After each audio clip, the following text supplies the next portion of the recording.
त्यांचा जन्म हा कोकणातील पालशेत या गावी म्हणजेच रत्नागिरी जिल्ह्यात झाला. नोकरीच्या निमित्ताने त्याला कोपर्लीला यावे लागले. तेथे त्यांचा परिचय शंकर शेठ नावाच्या गृहस्थाशी झाला. शंकर शेठ हे श्री स्वामीचे निस्सीम भक्त होते. शंकर शेठ यांच्या सहवासात ग्रंथकारांना श्री स्वामीची भक्ती जडली आणि त्यामुळेच हा श्री स्वामी चरित्र सारामृत ग्रंथ लिहिण्याची प्रेरणा मिळाली. या अध्यायाची समाप्ती करताना ग्रंथकर्त्याने भक्तजनासाठी अवतरणी दिली आहे ती पुढील प्रमाणे. पहिल्या अध्यायात ग्रंथकर्त्याने देवता स्तवन करून या अध्यायास कोण आधार आहेत याचे वर्णन केले आहे.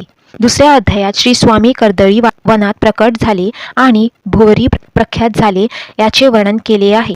तिसऱ्या अध्यायात भक्तजनांना तारण्यासाठी अक्कलकोट येथे प्रवेश केला आणि तेथील श्री स्वामी महिमाचे वर्णन केले आहे. चौथ्या अध्यायात 2 दृष्ट संन्यासी श्री स्वामीच्या भेटीस आले त्याचे समग्र वर्णन केले आहे. 5व्या अध्यायात बडोद्याचे महाराज मल्हारराव गायकवाडांनी श्री स्वामींना बडोद्यास आणण्यासाठी कारभारी पाठवले त्याचे कथन केले आहे. 6व्या अध्यायात यशवंतराव सरदारला चमत्कार दाखवला त्याचे वर्णन केले आहे. 7व्या अध्यायात विष्णुबुवा ब्रह्मचारी याचे श्री स्वामी चरणी कशी श्रद्धा झाली याचे वर्णन केले आहे.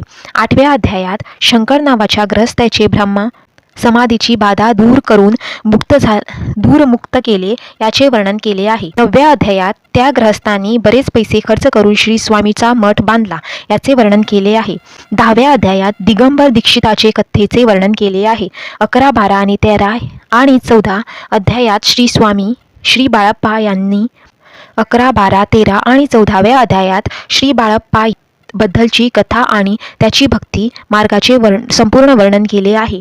15व्या अध्यायात बसप्पा नावाचा तेली कसा श्री स्वामी भक्त झाला याचे गोड वर्णन केले आहे. 16 आणि 17व्या अध्यायात हरिभाऊ मराठे कसे श्री स्वामींना भेटले आणि श्री स्वामी भक्त कसे झाले याचे वर्णन केले आहे.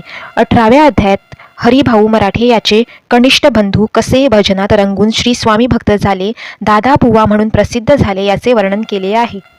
आपल्या मात्या पित्यास वंदन करून ग्रंथ समाप्ती करताना ग्रंथकार म्हणतात, जर हा ग्रंथ कोणी मनात भाव धरून वाचेल किंवा श्रवण करेल त्यास आयुरारोग्य प्राप्त होईल, संपत्ती आणि संतती प्राप्त होईल, त्याची कीर्ती वाढून मुखात सदैव सरस्वतीचा वास असेल, भवसागरास तोडून मोक्षाची प्राप्ती होते, तो सर्वश्रेष्ठ भक्त बनून विनय बनतो, वृत्तपुमान दूर होतो असे कथन करून ग्रंथकार या कळसा अध्याय म्हणजेच 21व्या अध्यायाची समाप्ती करतात. श्री स्वामी समर्थ. जय जय स्वामी समर्थ. श्री स्वामी चरित्र सारामृत संपूर्ण.